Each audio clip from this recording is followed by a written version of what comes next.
Shkruan Ditmir Bushati për një Shqipëri të re. Protestat e pazakonta në Shqipëri dhe në disa qytete të botës ku jetojnë shqiptarë mund përkufizohen si protestat e dinjitetit. Për të perifrazuar filozofin francez Pierre Levy, Tirana po shfaqet para botës si një qytet inteligjent ku njerëzit nuk grupohen rreth një partie politike apo një pushteti që nuk i përfaqëson, por rreth disa vlerave e shqetësimeve të përbashkëta që shkojnë përtej bindjeve politike në kërkim të një Shqipërie të re. Ajo që filloi si zemrim për aksesin në tokë, plazh dhe ruajtjen e trashëgimisë së përbashkët natyrore shpejt u shndrua në diçka më të madhe që ka të bëjë me thelbin e demokracisë, në atë se kush e si duhet vendoset për të ardhmen e Shqipërisë. Protesta po dëshmon se politika e së ardhmes po kuptohet më mirë nga ata që aktualisht janë jashtë politikës. Përgjatë viteve të tranzicionit kemi parë se siasetet më të çmuara të vendit janë dorëzuar nga lart tek një grush njerëzish, ndërsa qytetarët e zakonshëm dhe komunitetet vendore informohen vetëm kur vendosen gardhet dhe mbërrin betonierat. Tirana dhe vija bregdetare Adriatiko-Joniane është pamja më kontrastuese dhe përjashtuese të ashtu quajturit model zhvillimor të vendit, që nuk ka lidhje me modelin evropian të kohezionit shoqëror as me respektin për trashëgiminë e përbashkët. Dominimi i pakufizuarit mirave publike e ka thelluar kontradiktën midis mundësive të krijuara nga ekonomia e tregut dhe përvetësimit nga një pakicë poseduese e pushtetit ekonomik dhe politik. Shoqëria sot është më e ndarë se kurrë nga pabarazita thella midis atyre që grumbullojnë pasuri dhe pushtet dhe atyre që luftojnë çdo ditë për të jetuar me dinjitet ose thjesht për të mbijetuar. Ky nuk është një zhvillim i natyrshëm i kapitalizmit, por rezultati i një partneriteti të kalcifikuar mes politikës, oligarkisë, medias dhe krimit të organizuar. Flamingot janë simboli i zemrimit të grumbulluar ndaj trajtimit të adheut si plaçk dhe jo një protestë kundër zhvillimit të vendit, një protestë kundër një modeli të pamëshirshëm në kurriz të brezave të shkuar dhe atyre të ardhshëm, të parëve duke u ngrënë kontributin, të dytëve duke u rrënuar trashëgimin.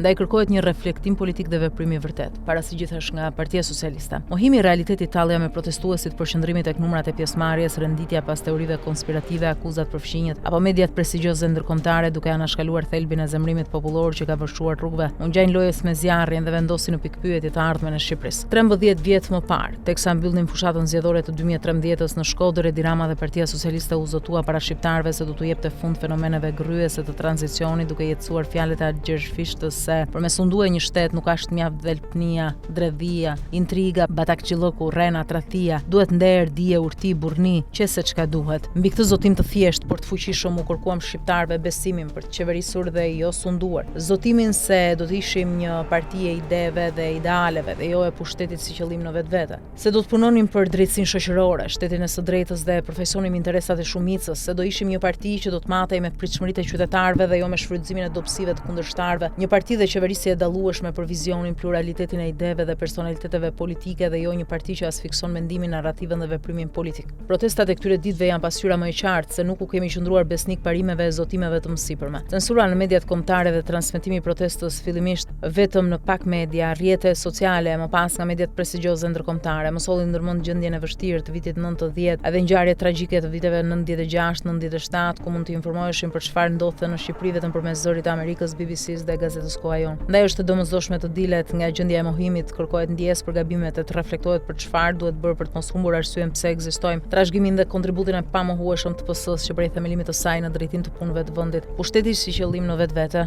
Partitë politike nuk dështojnë vetëm kur humbasin zgjedhjet, por edhe nga shpërfillja e rregullave demokratike të lojës, përqendrimi i madh i pushtetit dhe njësimi me shtetin. Fitoret e zgjedhjeve janë bekim për çdo forcë politike kur shoqërohen me demokratizimin e tyre dhe të shoqërisë, por qëndrimi i gjatë dhe personalizimi i pushtetit krijon iluzionin se modeli funksionon, se llogaritënia dhe korrigjimet nuk janë të nevojshme, se personalitetet politike mund të zëvendësohen nga besnikëria e kartonëve, se militantët dhe qytetarët do të vazhdojnë të besojnë pafundësisht në kushtet kur kundërshtari politik është i dobët. Pikërisht këtu fillon rrëshqitja. Një nga transformimet më të rrezikshme që ndodh në jetën politike nuk është kapja e shtetit nga një parti udhëheqës apo një grup oligarkësh. Është diçka më delikate se kaq, momenti kur shteti fillon të përvetësojë logjikën e tyre dhe ato fillojnë të përvetësojnë logjikën e shtetit. Në fillim ky proces duket i padëmshëm, kufit mes interesit të shtetit dhe pushtetit bëhen më pak të dallueshëm. Ajo që në fillim paraqitet si stabilitet shndërrohet në sundim. Pushteti konsiderohet si gjendje e natyrshme e gjërave. Media kombëtare del jashtë misionit të saj dhe konsiderohet si leve pushtetit. Synimi nuk është që të bindën njerëzit për të vërtetën e narrativës së pushtetit, por të prodhohet ligështim, cinizëm, të raskapitet mendimi kritik dhe të krijohet një ndjenjë pafuqie te njerëzit. Energjitë përqendrohen te menjanimi dhe përjashtimi i bashkëpunëtorëve që mendojnë ndryshe. Pushteti kthehet qëllim në vetvete në kurriz të cilësisë së qeverisjes. Korrupsioni gryen çdo sferë të vendimmarrjes. Demokracia, pluralizmi dhe sundimi së drejtës në ekonomi minohen.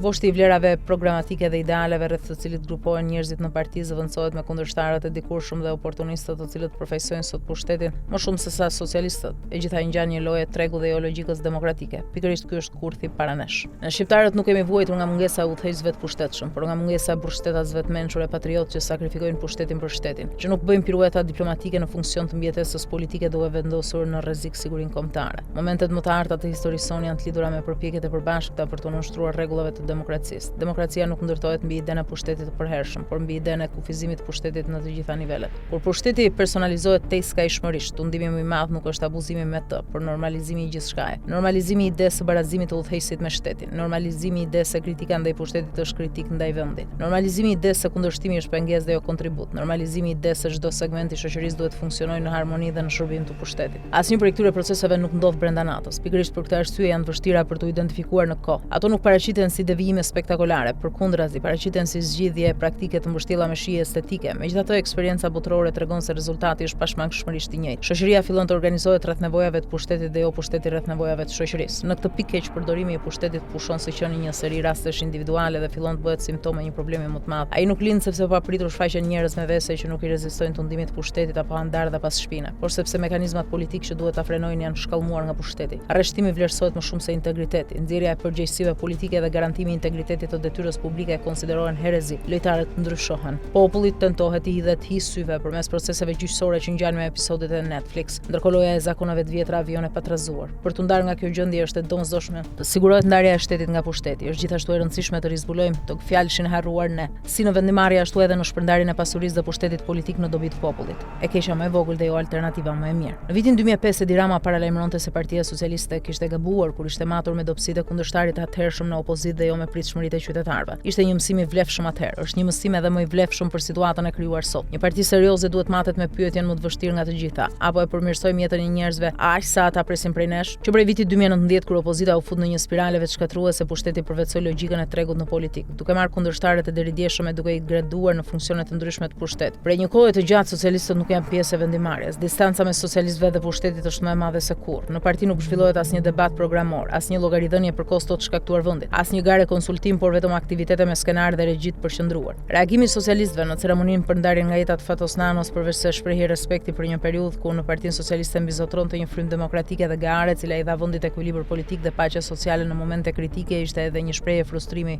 me gjendjen e tanishme. Në Partinë Socialiste ka humbur liria për të dëgjuar, sepse demokracia e brendshme nuk është e drejta për të folur, demokracia e brendshme është e drejta për të dëgjuar. Partitë që dëgjojnë vetëm duhet trokitjet humbasin aftësinë për të kuptuar realitetin. Partitë politike nuk janë krijuar për të mbajtur pushtetin, por për të ndryshuar shoqërinë përmes vizionit të qeverisës. Kur ky raport përmbyset, kur energjia më e madhe investohet në ruajtjen e pushtetit dhe jo në prodhimin e jetësimin e ideve, partia mund të duket e fortë organizativisht për shkak të njësimit me shtetin, por e dobët politikisht. Kjo është arsye pse për një kohë të gjatë nuk kemi një përgjigje bindse për rrëshqitjen e standardeve demokratike për shtresën e mesme që ka vite që ndjen trysninë e parasë së pisët në ekonomi, për babarazinë, për jashtimin shoqëror, për ndikimin e teknologjisë në sistemin demokratik dhe tregun e punës, për raportin e drejtë mes punës e kapitalit, për raportin mes qendrës dhe periferisë, për ekonominë e bllokuar në një model të vjetruar produktiv, për punëtorët dhe sipërmarrësit e vegjël dhe të mesëm që luftojnë çdo ditë për mbijetesë, për strehimin që është bërë një ëndër e largët dhe e paarritshme e shumicës së familjeve shqiptare, për spekulimet me çmimet dhe qyrat e pronave që pengojnë çiftet e reja të kenë një shtëpi, të rrisin fëmijë dhe të jetojnë me dinjitet, dhe gjithë kjo në një kohë kur braktisja e vendit përbën një kërcënim serioz për të tashmen dhe të ardhmen tonë. Ndaj sfida e madhe shoqërore sot nuk është vetëm rritja ekonomike përmes ndërtimtarisë së turizmit, por garantimi i një jete me dinjitet pa presionin e vazhdueshëm të mbijetesës. Nevoja për një ripërtëritje demokratike. Shqipëria ka nevojë për një ripërtëritje demokratike, si përgjigje ndaj zhgënjimit, zemërimit, korrupsionit, projekteve pa krye kombëtare dhe shoqërore, pa drejtësisë, pa barazisë dhe krizës së vetë demokracisë. Betejë për ripërtëritjen demokratike të vendit nuk ka qenë kurrë e lehtë dhe as përpjekje e një personi të vetëm. Përkundrazi është betejë e përditshme kolektive që kërkon strategji, përqendrim forcash, etik, ide dhe guxim. Shqipëria ka nevojë për një plan demokratik që siguron ndarjen e shtetit nga pushteti, rregulla loje të barabarta dhe institucione demokratike. Garancia më e mirë për këtë është vigjilenca dhe bashkëveprimi qytetar. Shqipëria ka nevojë për një tmajt me vizion të ri të guximshme, me shpirt që u paraprin nevojave të shoqërisë. Për një tmajt që përqafon një patriotizëm të ri të lidhur në mënyrë të pandashme me drejtësinë sociale, një patriotizëm që mbron dhe promovon demokracinë në çdo sferë të pushtetit dhe shoqërisë, që vendos kufi mbi oligarkinë dhe mbron interesin publik, në thelb të cilit është siguria e qytetarëve, të drejtat e tyre, mundësitë e barabarta për të gjithë, solidariteti dhe kohezioni social. Adeu ynë ka nevojë për një shkundje dhe zhbërje të partneritetit mes politikës, oligarkisë, medias dhe krimit të organizuar. Sistemi ynë politik ka nevojë për një epokë të re që mundson ripërtëritjen e elitave, përfaqësimin e popullit në vendimarrje dhe mekanizma parandalues të përqendrimit të pushtetit politik dhe ekonomik. Ekonomia jon ka nevojë për një plan kombëtar i ndërtimi që synon zhvillim të drejtë dhe të qëndrueshëm. Modeli ynë produktiv kërkon riorientim rrënjësor. Shqiptarët nuk meritojnë të zgjedhin vazhdimisht mes frikës dhe zhgënjimit. Nuk meritojnë të votojnë kundër dikujt. Meritojnë të votojnë për një vizion. Të zgjedhin alternativën që u jep më shumë besim për të ardhmen, por edhe më shumë siguri për të tashmen. Pikërisht këtu duhet matet e majta e re të cilën unë aspiroj. Me kërkesat e shqiptarëve ndaj nesh, një majt që do të fitonte vendin e historisë duke ndryshuar jetën e njerëzve. Nëse harrohet ky mision, do të humbasim diçka shumë të rëndësishme. Arsyeën pse ekzistojmë. Sfida nuk është mbajtja e pushtetit, por të meritosh besimin çdo ditë, nga e para.